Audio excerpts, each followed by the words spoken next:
Good morning, everyone. This is Kathy Mason from Mason Works Marketing here on Conscious Business Zone with my friend Angelia LaRue. Hi, Ange. Good morning. So, Angie, we are going to be talking about non-local consciousness as part of our talk today, because that gives people a little bit of a peek into your presentation for IANDS. But let's first talk about your journey to consciousness, how you had that experience so people can understand your superpowers. Okay. Good morning, everybody. So I think for me that the journey of superpowers actually began as a child, but I had no idea. I did not recognize it. Even traveling out of body, I think, happened as a child. I can go back and I can remember some specific events that happened, but I was told it was my imagination. And it seemed different than my imagination, but I was an adult, and so I trusted the adults. And then in 1996, in the Amazon basin, which I'll be talking a lot more about in my talk at Washington, D.C., at the Crystal Hotel during the IANDS conference.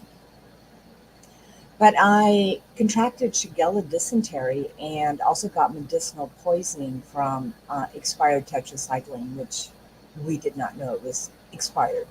The pharmacy sold it in a Ziploc bag, so there was no way to know. And I died and I left my body and was still aware and present. I just didn't have a body. Now, eventually I did return, which is why I'm here today. And when I came back, a lot of my senses seemed a lot more heightened, but I didn't know that it wasn't just some side effect from Shigella dysentery and tetracycline. But as the years went by, we reached 2011, December 9th of 2011, and I had a radical Kundalini awakening. And with that, all the abilities slammed back in, and there was no denying them. And I had to learn to cope with them. And that took quite a few years. I went out on the road. I became a spiritual gypsy, listening to the voice of spirit and my higher self alone, and began training. Somewhere in that first year of the journey, which was about 6 solid years, somewhere in the first year, I realized what had actually happened to me in the Amazon, and that we are not our brains. We are consciousness, and brain is a tool to help us navigate down here in the third dimension. And so these days, my life has become a balance or balancing. It's kind of a verb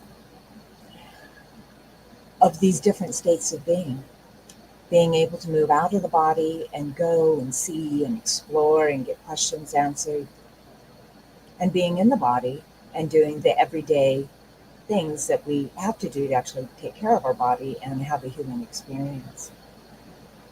So, Angie, you had in 2007, you had a Kundalini awakening that is very similar to spiritually transformative experiences or near-death experiences, where it creates a exposure to a world that is totally different than this reality. How did you integrate that? I mean, you said you became a gypsy, you a wanderer to try to integrate, but how did you have access to a higher self that guided you? Is that how you did it? Yeah, I did. There was a voice in my head, and not just a voice in my head, but a lot of it was kind of kinesthetic. It was urgings within the body as well. And so there was just this whole other system that was informing and talking to me and being in communication.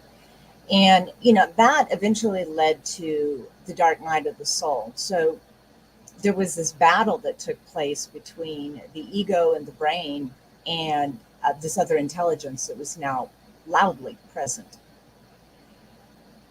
And the brain had to reach the point of surrender. It kind of had to break. It had to admit fully on every level that it wasn't the boss of everything and that it just didn't have the access and it just didn't have the tools to answer the looming questions and situations that were now present in reality, and that some other aspect of myself had that knowledge. And so this teamwork had to be developed between what was dimensionally appropriate, was which aspect of the self was vested that at whatever dimension of consciousness or reality that we were dealing with. And so we kind of had to, I ended up with a boardroom, and a number of different aspects of self sitting at the table, and to learn how to be a team and work together. And brain always does try to be the boss, like it's the one that always kind of tries to take over everything.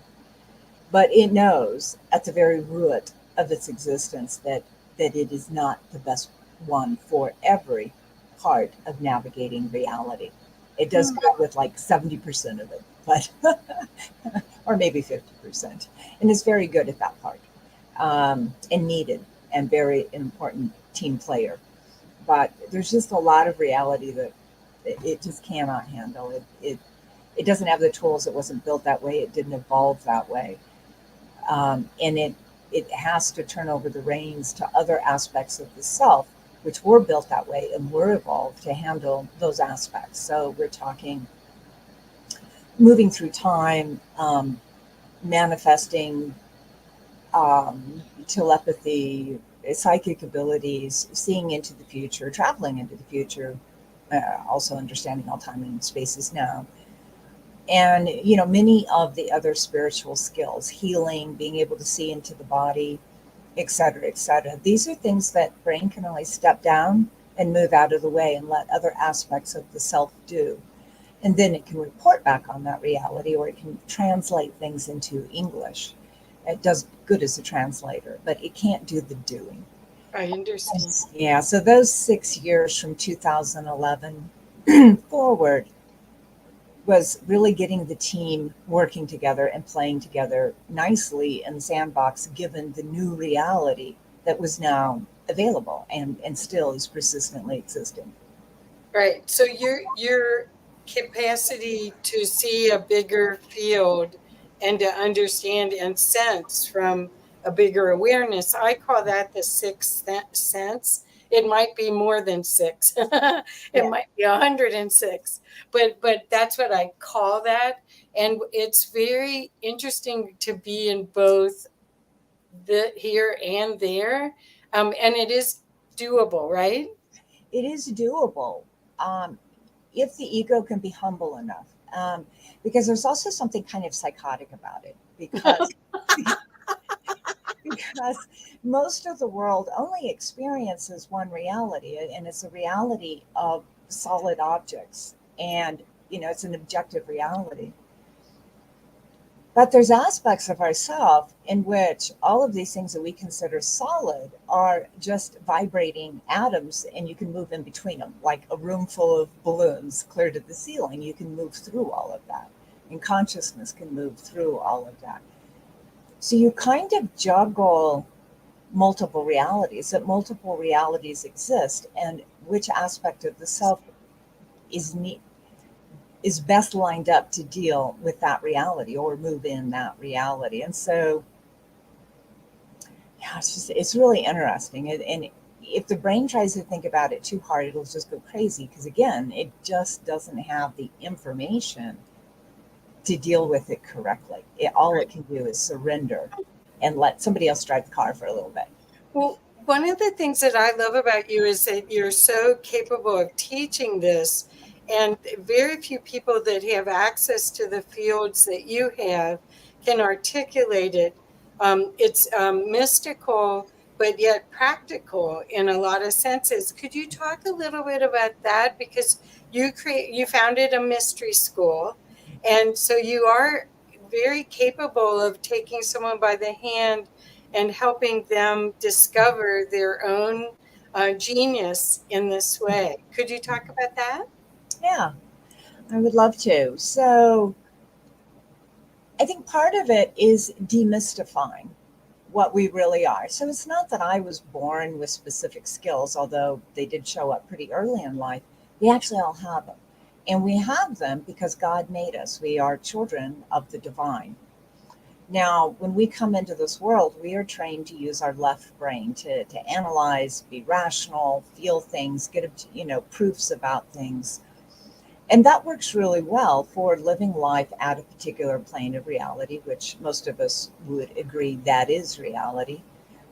But in fact, it's not. There is many, many more layers of reality. And God gave us aspects to perceive and work and do within those other realities. And it's not covered in school, and our families, for the most part, never talk about this. The churches, religion suppresses it because it gets in the middle of their game and makes that a little bit of a competitor.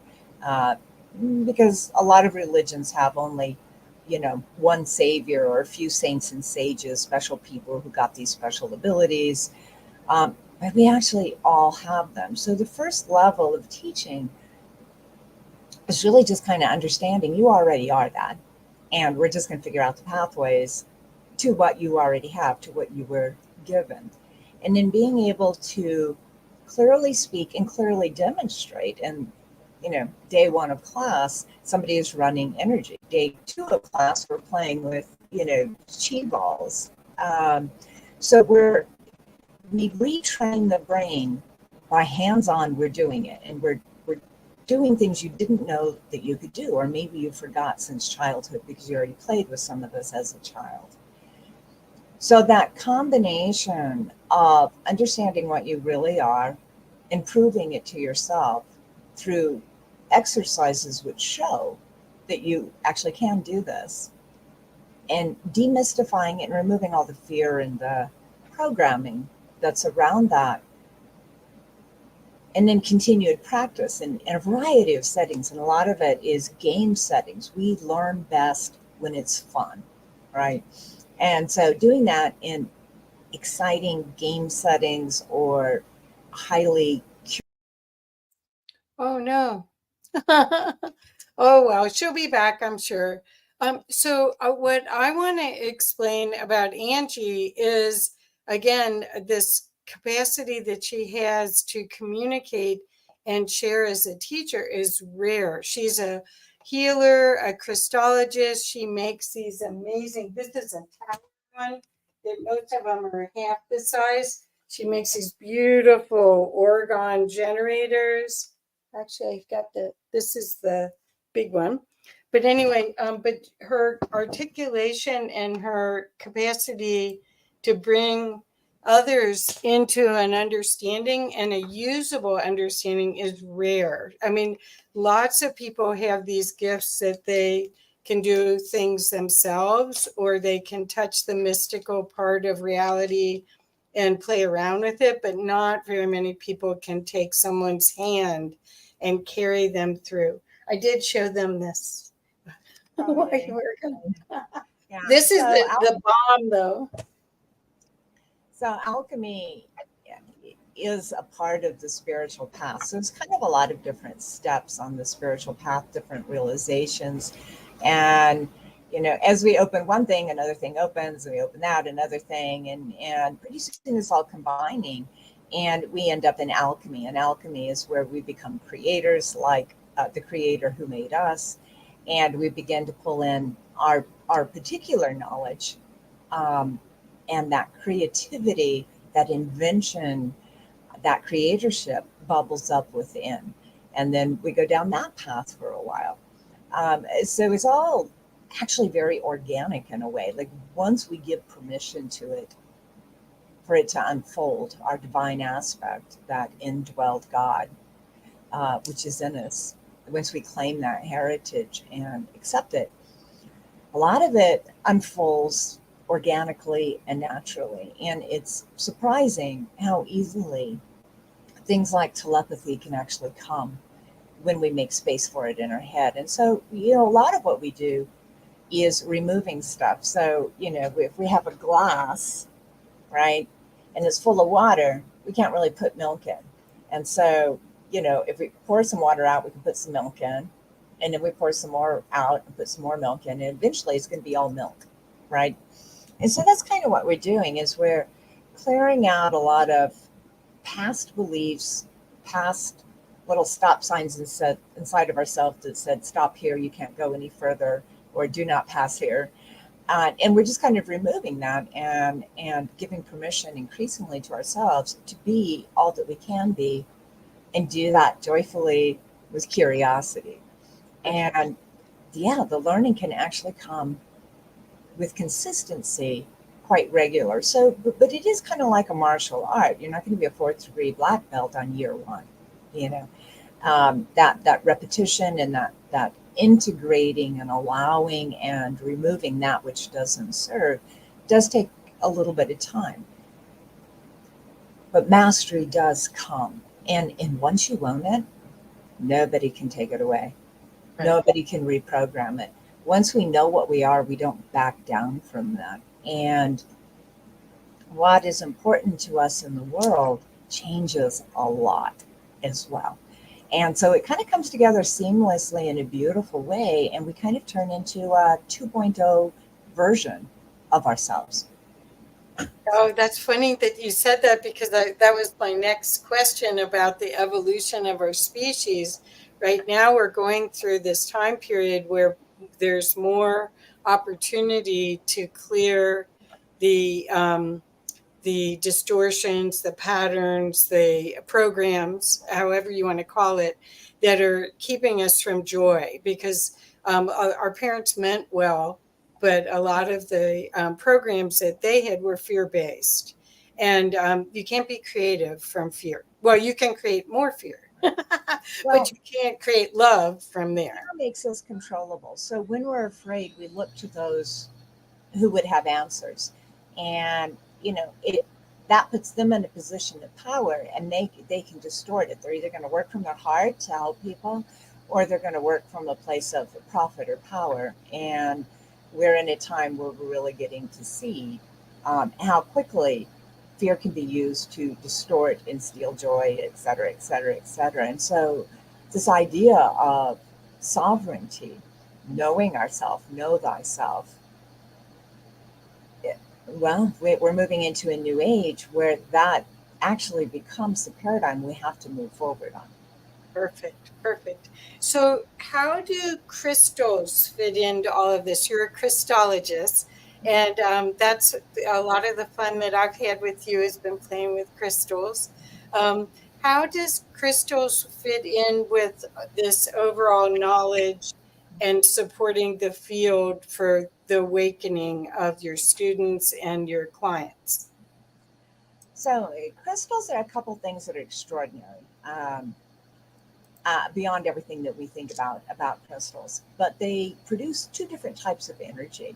One is a flow energy that flows through them naturally, and the other one's a burst energy. If you crash 2 crystals together in the dark, you're going to see like lightning going off inside of them. It's really remarkable.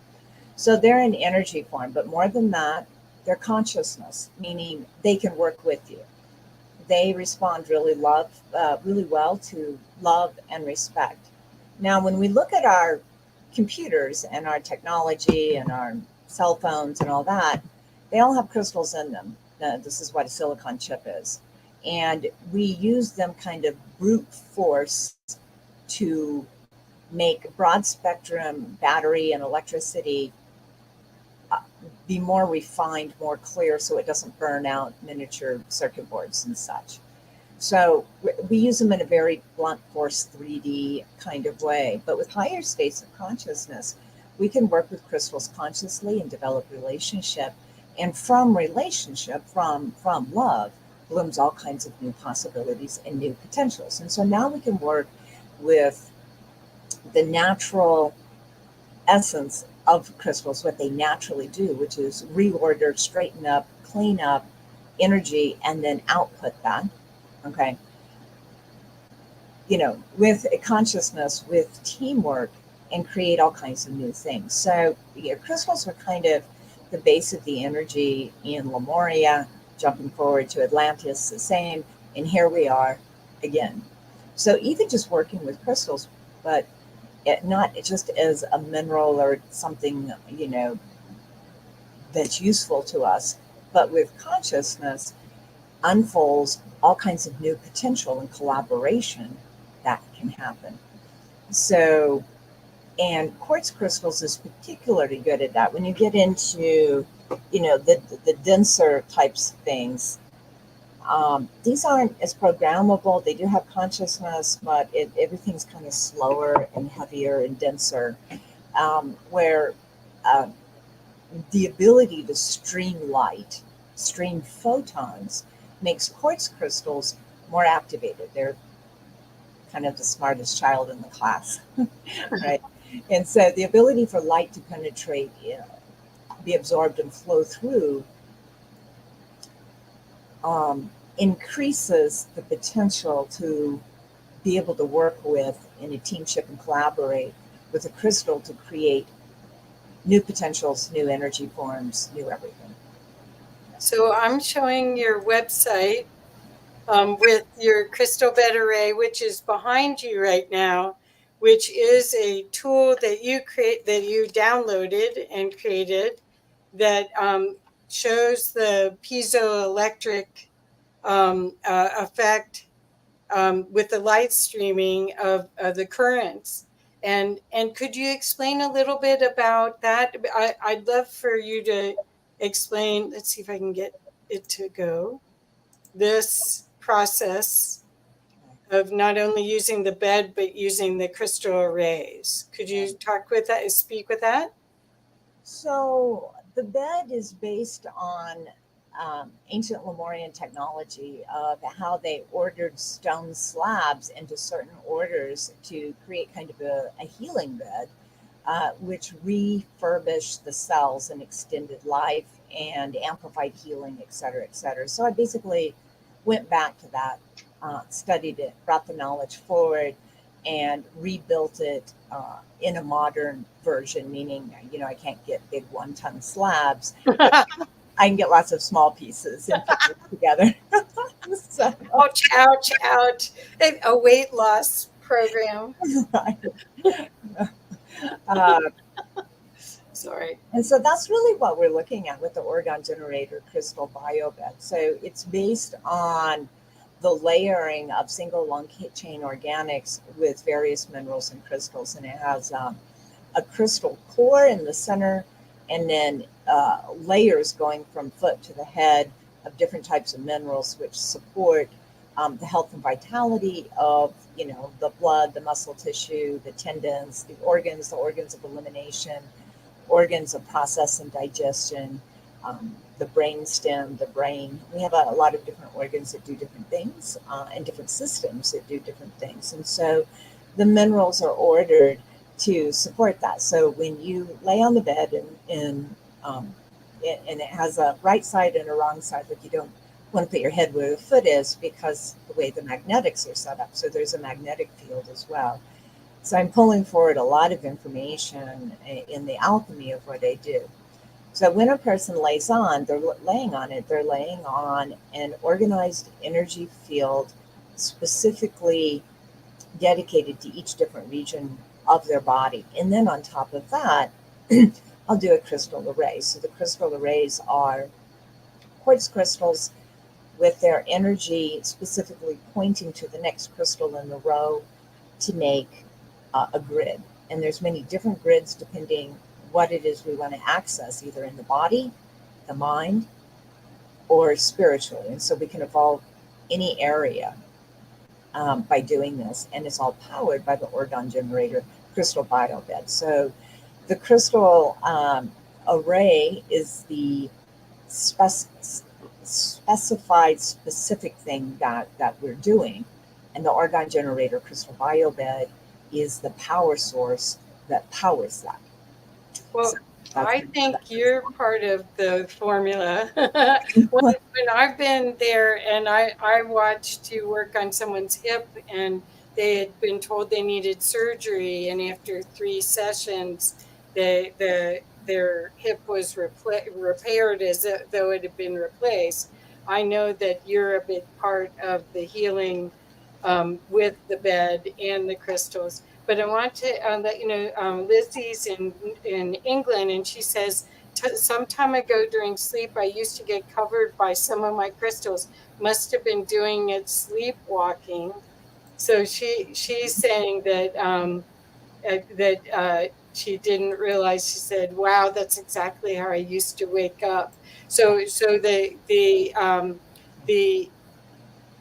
the helpers and guides that we have in non-physical sometimes make it available. It's just like synchronicities. Well, it's even possible when our body and mind is asleep, our consciousness is not, and it can leave the body, study the body, do healings on the body, and it can have the body, even while it sleeps, get crystals and set it in specific places. So I remember one time I got a phone call from a woman who built a crystal grid underneath her bed.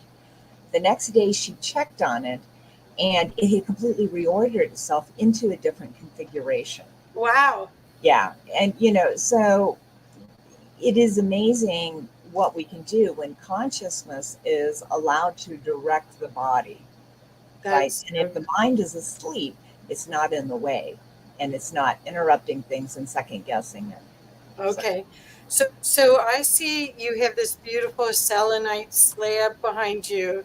And and could you tell us a little bit about the selenite and what it does for the room and how that helps people? So in our natural world, everything has a frequency. So everything that exists vibrates. Everything that vibrates does that at a certain vibrational rate, which we call frequency. So it's a sine wave, and frequency is a measurement of one peak to the next peak. So in the natural world, selenite, right behind me, you got it, vibrates at 244.5 megahertz. The only thing that vibrates higher is the dew on the petals of roses. It vibrates at 320 to 350 megahertz, depending on the health of the rose, the soil, et cetera, et cetera. So 244.5 is a bridge state to the fifth dimension or to the angelic realms. And so basically, that is kind of the cornerstone of the room that all the other crystals, and there are many in the room, kind of set themselves to or within the octave that they can reach of that energy that's output from there.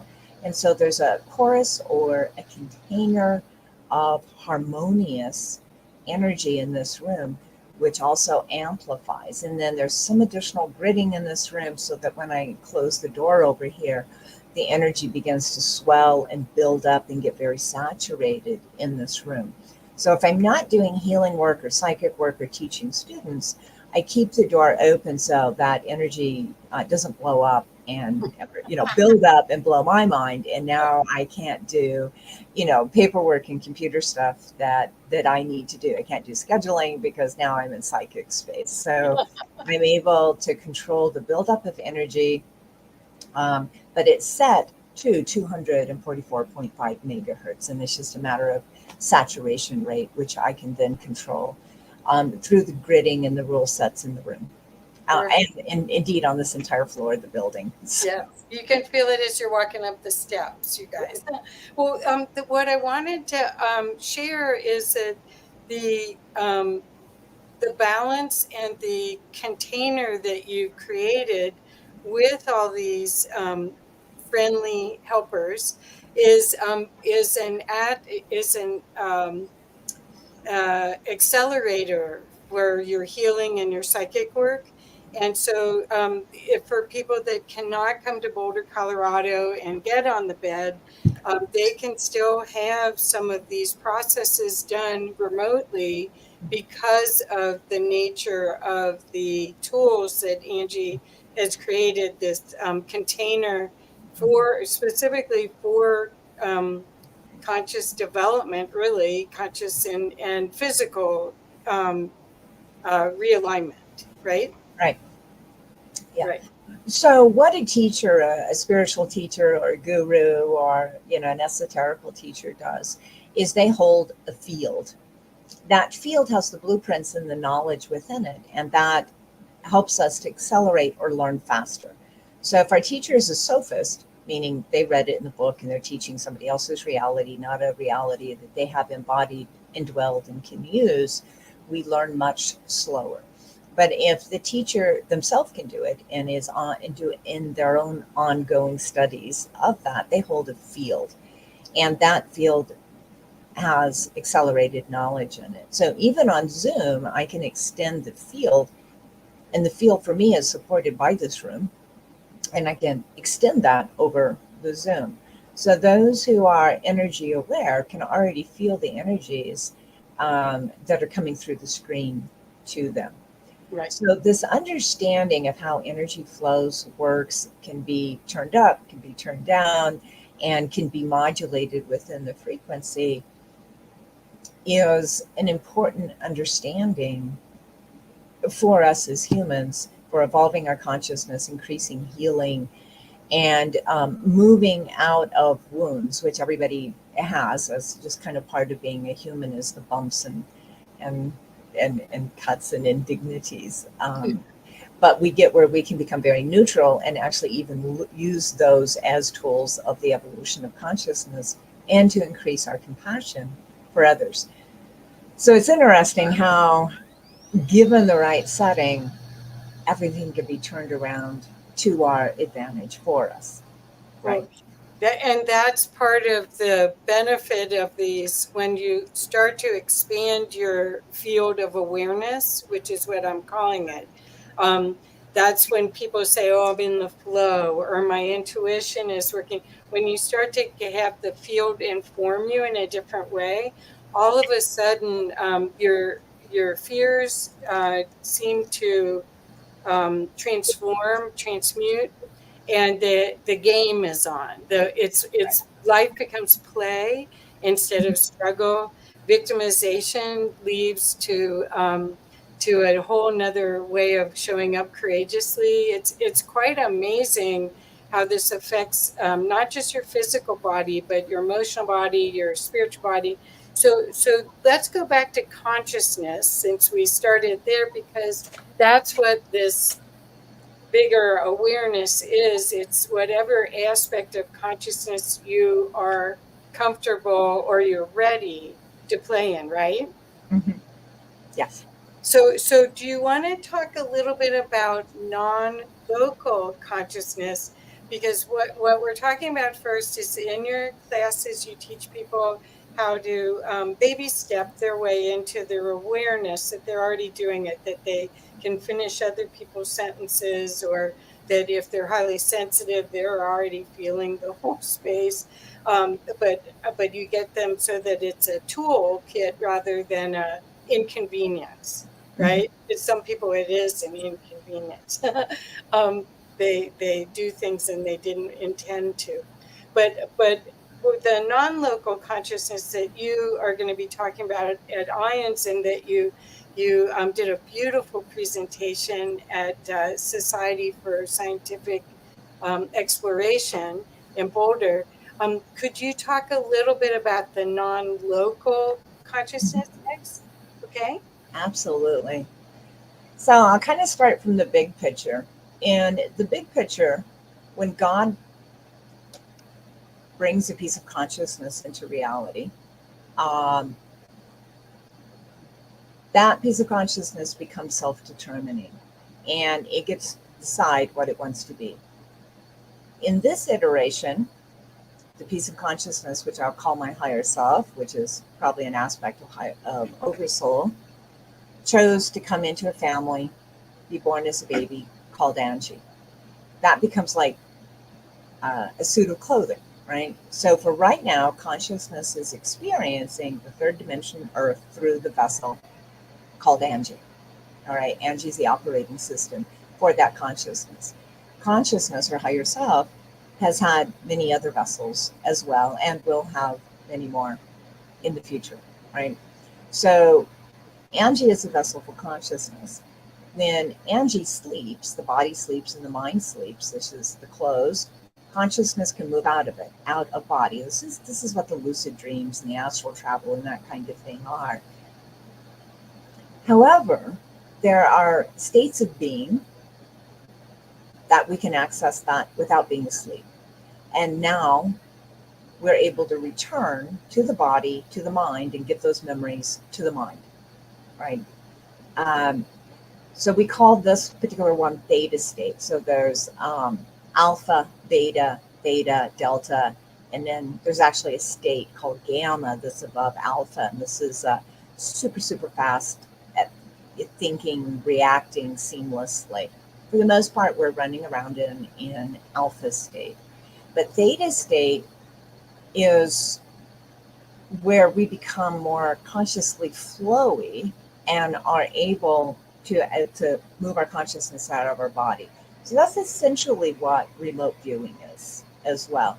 And remote viewing can be trained up to the point it becomes a bilocation, where you can be simultaneously in a room and exploring a civilization on another world, right?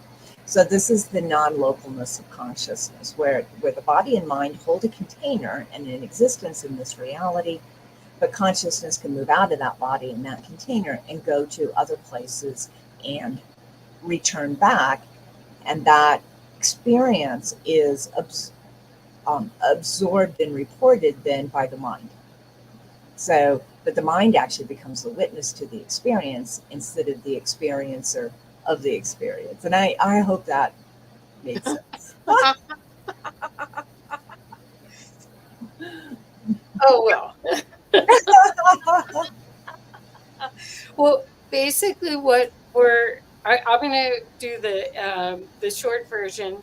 The summary is that you can be aware of multiple locations at one time without conflict, actually with ease, and experience and grow your knowledge and your sensory perception that way. It is a quantum field that we live in, where we in language condense it to one field, or we have to condense it to be shared.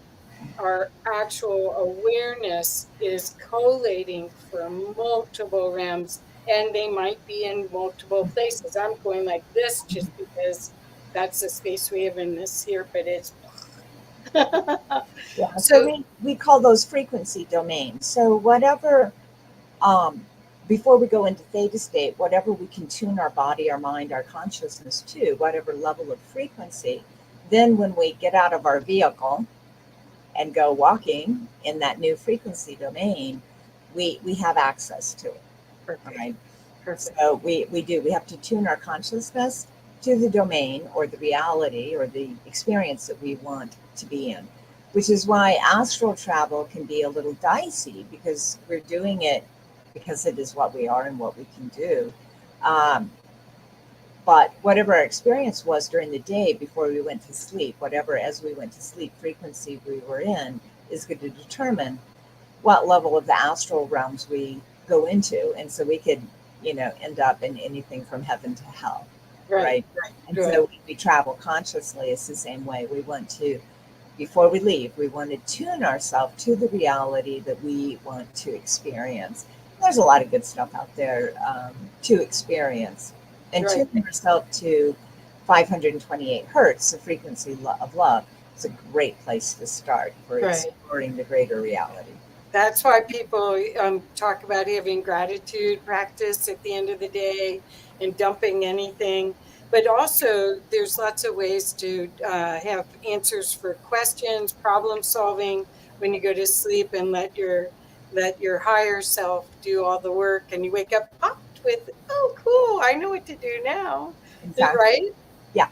And when we go to sleep, a small percentage of what we do is we jump forward to the next day, and we run out the next day, and most of what we do is very repetitive, and we don't even need to check it again.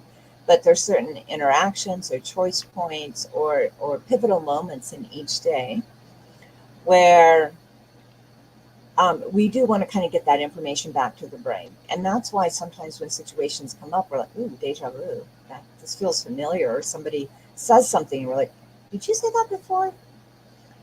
And it's like a memory because we'd already checked out the day and what was going to happen. And so we have this deja vu moment.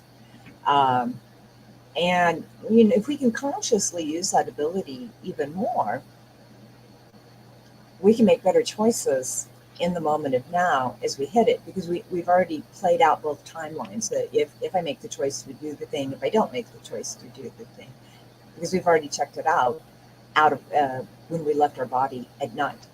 So a small percentage of what we do during those 7 to 9 hours that we sleep, or 6 to 9 hours that we sleep, is checking out the day. And that's actually not that much of time, because so much of what we do is repetitive anyway.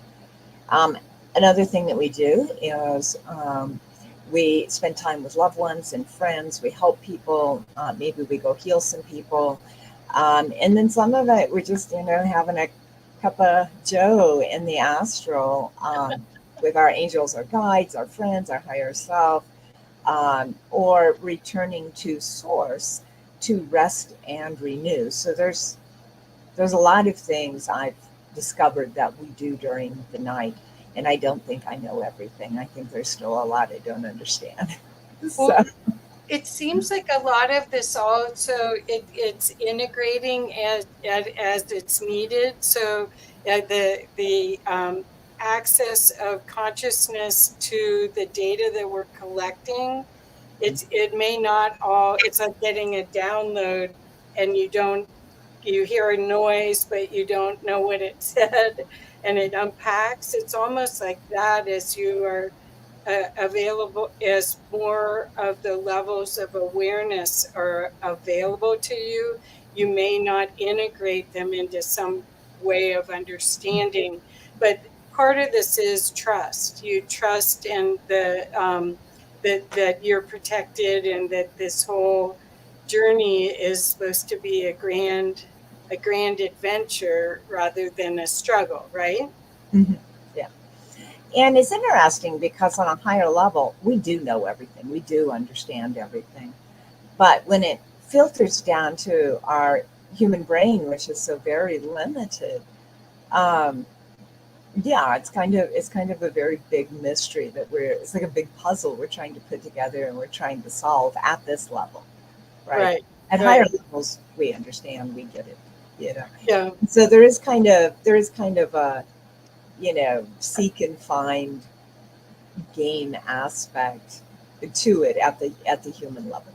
Right. I do think this is a game, and but it's not a game necessarily win-lose game. It's just supposed to be a joyful play, just like Shakespeare said, that all the world's a stage. And I really think that's if we got back to that kind of fun part of it, that we would be better served than the power over to win that game. That's playing. Yeah. It is definitely a happier path in life to step out of the mainstream and become more sovereign and more independent, and not be led in our beliefs, but discover who we are and live from our soul's knowledge of many lifetimes and many iterations. Yes. We're here for the fun, and we forgot. That's all. Right. Well, it is a garden. The Garden of Eden still exists, but it's at a higher level of consciousness, right? Perfect. Okay, so Ange, let's go back to a little preview of your talk for IANDS, if you wouldn't mind, so that people could get an understanding about how you used your superpowers in a actual study at the University of Colorado with a graduate student, or I'm not sure what his title was. Happy, yeah.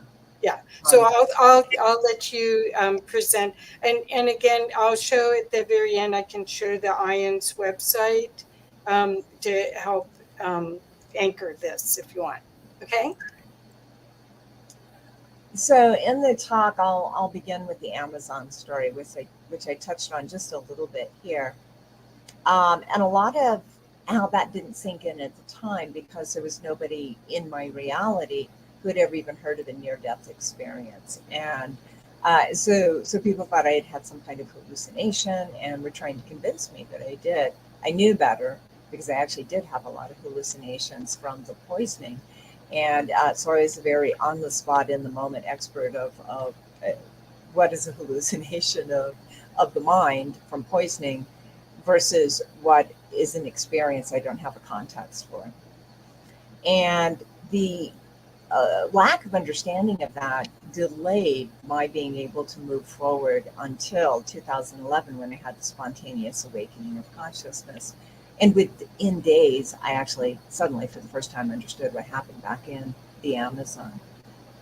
And my curiosity about everything, and especially other worlds and other cultures and other ships and all kinds of things, led me to do a tremendous amount of exploration. And I've done hundreds of out-of-body travels, including taking other people with me, and all of us being able to collectively report on a shared experience. And so that did lead to, well, originally the university had put out a call for people who could influence a random number generator that was on a computer.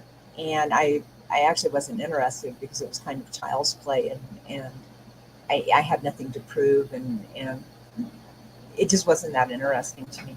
But people in the community kept telling me, Angie, this is right up your alley. You should go and do this. And I actually finally ran into the young man who was heading up that project, and he got me very excited to go. And so I did. And of course, I was able to influence the random number generator, and I did that by jumping inside the computer. Because that was most effective. So that then, once he discovered what I did and saw the results, that then led to a second project, which was a time jump project. And they had me jumping forward to the lotteries on Friday, the big lottery in Florida, to predict the numbers. My battery is low. All right, Kathy, you want to talk? I apparently do not have a battery. Okay. Okay. Whoops, there we go. So actually, I'm going to pull you off for a second. Okay, so what we're sharing today is Angie has a remarkable capacity to be able to use. Okay, so I guess you can come back. There we go. To use her superpowers to help others. And it's not just in a healing realm. This is also remote viewing and other capacities. So I'm going to give you the screen again. There we go.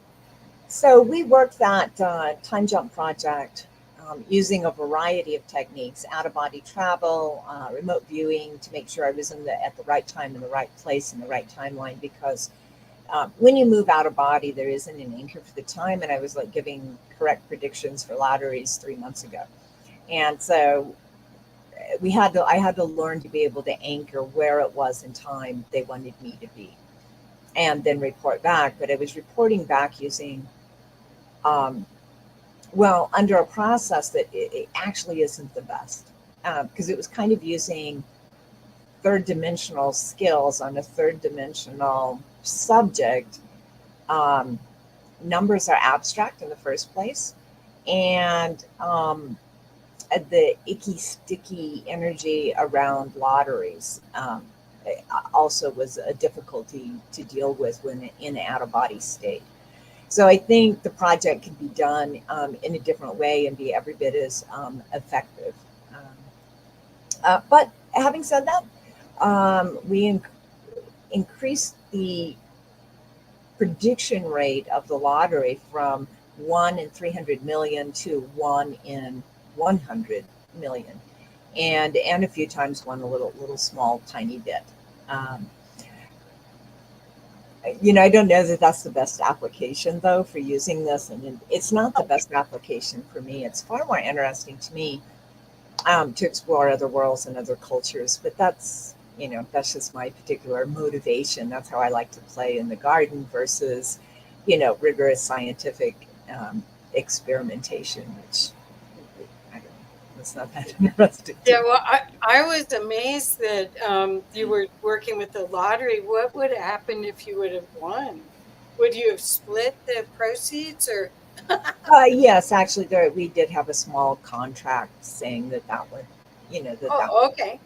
Oh, I thought that was a clever test. I mean, you could have tested lots of other things, missing people, paranormal activity, could have done weather, volcano. You could have done lot if there's cities under the surface, you could have gone to there and had stuff like that. But to try to win the lottery using your superpowers, that's clever. That was clever. Well, it was interesting because, and you probably remember the story when I was originally jumping to the lottery building in Florida, I found other people there, out of body as well. So you're not the only one doing it. Not the only one doing that. And actually, I had a wrestling match with this big, huge woman as we were both trying to get front position in front of the power balls as they came down. So yeah, I mean, it's there's a lot of ways to access this, and through a lot of traditions. And so, yeah, I'm Wow. the only one. So do you think people are doing that in Las Vegas too? I mean, Sure. Yeah, but the house always wins. So how? Well, so the house has learned that there's people like me, and they're on the lookout for that. So if you see somebody who keeps winning a lot, you come and interrupt them and distract them, or you send somebody to befriend them to distract them, to mess up their mojo. And if that doesn't work, you escort them out, because we can affect the machines, right? Wow. Yeah, we can know which one-armed bandit is getting ready to come out next. We can, make a roulette ball drop where we need it. We can take a deck of cards or multiple decks of cards and manifest the cards that we need out of a raw, shuffle. In fact, eventually at some point, my advanced students and I will be going to the Black Hawk casino because it's good practice.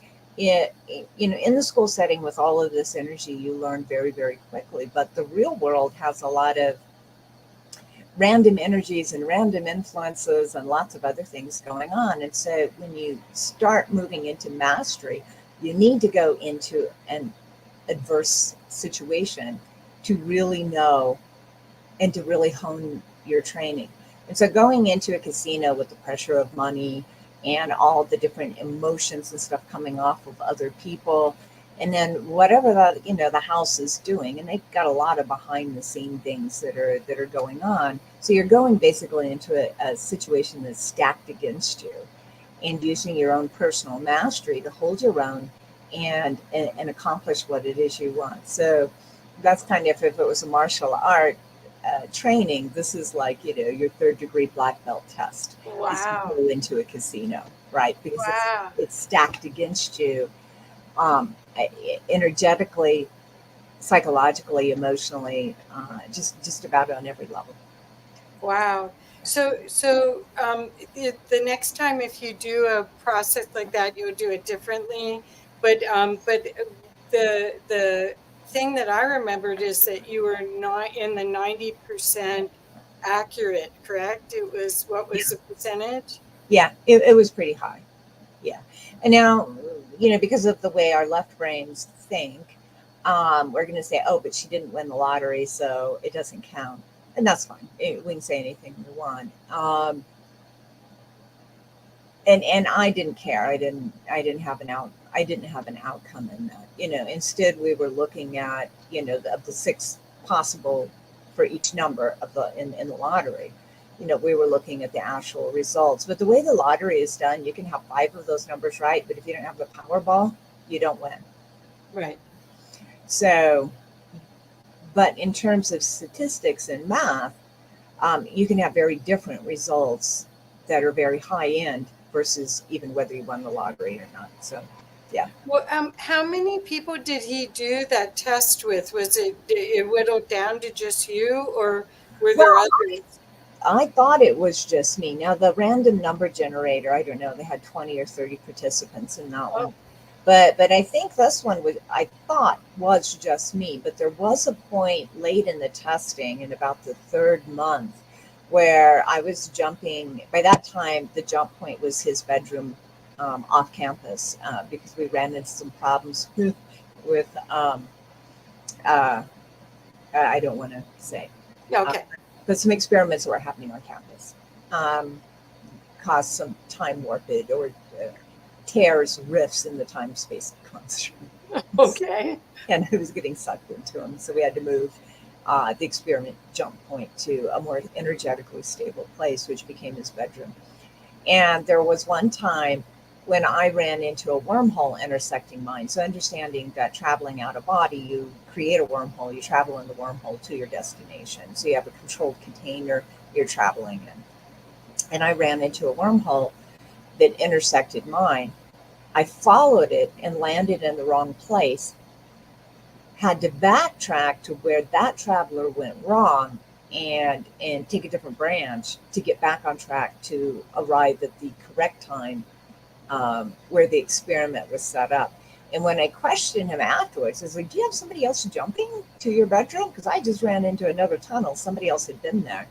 And that's when he admitted, yes, there was a woman named Alessandra, who was jumping out of Italy as well and working on the experiment. And yeah, we just basically crossed wormholes in the etheric. Wow. And are the wormholes stable enough that they stay in place? Yes. So if For you a little bit. Yeah. So if you get lost, like a fork in a wormhole, you can backtrack. Now, will that wormhole be there tomorrow? Probably not. But okay. they're stable for a little bit. Yeah. Okay. So it's within hours. I see. Yeah. Oh, okay. Okay. That's interesting. I learned a lot today. Thank you. And now there's naturally occurring wormholes, and those are a lot more stable, but they're not perfectly stable either because the solar system and the universe is a moving thing, and so you get eclipses and things that move and block a wormhole for a little while before moving on. And there's a lot of other factors I don't understand as well about naturally occurring wormholes. So you probably don't. You probably watch the moon cycles and some of the cycles to make sure you don't jump in those time periods, or do you? I don't because it's too complex and I don't understand it. Wormholes are piercing through, not in a linear way. They're folding the space-time construct. So even if I understood the orientation and the alignments of where planets, moons, asteroids, and everything else are, it's not going to make any difference when I'm in a folded plane piercing through. It's just too many moving parts. So what happens is if I hit a blockage or I hit a wormhole that's collapsing, which has happened before. Actually, I had to be rescued one time, which is a whole nother story. But another being who actually knew me from another planet came in and rescued me and another traveler who ended up in a collapsing wormhole, which they had actually put a block on the entrance of the wormhole so that I wouldn't use it. I didn't understand why they didn't want me to use it, but they knew there was an eclipse that was happening that was going to collapse the wormhole. Oh. And I got caught in the collapsing wormhole and they had to extract me. So next time I use the natural wormhole, I'll be aware if there's a block that actually means something and not use it. So, but for the most part, I create my own wormholes, and that seems to go a lot better. Oh, great. Okay. Well, I'm now going to show the IANDS event that we're both going to be at this next week in near Washington, D.C. in Virginia. And this is the website conference.iands.org. And Angie will be one of the presenters there explaining about non-local consciousness. Oops, sorry. Let me stop share for a second. It does this sometimes. Sorry. But what the opportunity is for people to, if they are not able to come in person, they can still buy a ticket and join us online and get this wonderful opportunity to learn about these are a lot of these are researchers. These people are highly skilled. These are doctors and lawyers and research. Here's another remarkable researcher. Oops, it did again. Sorry. So I guess I'm not supposed to show it for that long. Doesn't want to show. So, but anyway, we want to invite people to go to conference.iands.org and join us online if you can't come in person, because they are recording most of the event. And I think you have 90 days afterwards to watch the recordings, even if you buy a ticket and come in person. So I know what I do is I'm a volunteer, so I don't get to see hardly anything while I'm there. So I do get to watch the recordings, and that's what I do with a TV table for a month or so afterwards, is every night watch one, because what you'll find is there'll be so many answers to your journey here that will change the way you look at your capability to love, be loved, contribute in service to others. It's so many beautiful things that it's an uncommon mix of special people that have either had near-death experiences or have had spiritually transformative experiences, or both. Many people have had multiple experiences of both kinds that are examples of how to be courageous in this life, because they got a perspective of what this really is, rather than the victimization model. So that's IANDS, which is International Association for Near-Death Studies. And I think this is our 41st year of being in existence. Yeah, it's quite remarkable. I can't wait, Ange, for you to experience the energy. I wish so much that I had known this existed when I died and left my body back in the Amazon. And I had no resources, and nobody I knew had heard anything about it. And I had no way to process it. And I think if I had have, I could have avoided this, the radical God slap in 2011 that caused me to awaken. And I could have moved gently, step by step, to arrive at the same place, probably by the same time or near enough. Right. And instead of having to get the Godsmack, which it doesn't matter. It's fine. I lived through it, but it was probably one of the biggest experiences of my life, even larger than dying and leaving my body in the Amazon. Right. Well, that's what the beauty of this is because there's usually no words for the experience, and there's a sense of longing to go back to the experience, but not having the tools to know how to have that. And now that they know about you and your school, they can start to have tools that could bring them more into an understanding and a utilization of the data that was revealed, that field of love and that field of possibility that's available to all of us is possible through Angie's teachings. So I want to encourage everyone to go to your website. How's the best way to reach you? Definitely through the website. There's a contact page, and my website, maybe you can put it up, is I have been. Oh, okay. Crystolarays, one word.com. CrystalArrays.com. And you can actually register to join the mystery school from that point. and you'll either slide into an existing class, depending what you already know, or we'll have one-on-ones until you're caught up and can slide into it. Classes are an hour and a half. We meet once a week for an hour and a half, and it's $40. And the reason that's not $60 or $80, that, you know, the more going rate out there, is because this is my job. And I just need enough to, you know, to pay for the Zoom, pay to keep the lights on, pay for the office. I'm not here trying to, you know, get a Lamborghini or anything else. In fact, you know, that kind of thing would be counteractive to the path I'm actually on. So Right. Just a fair exchange of energy, and it's very reasonable. Right. Well, I want to encourage everyone to go to crystolarays.com, and I'll make sure that the link is in every one of the comment sections.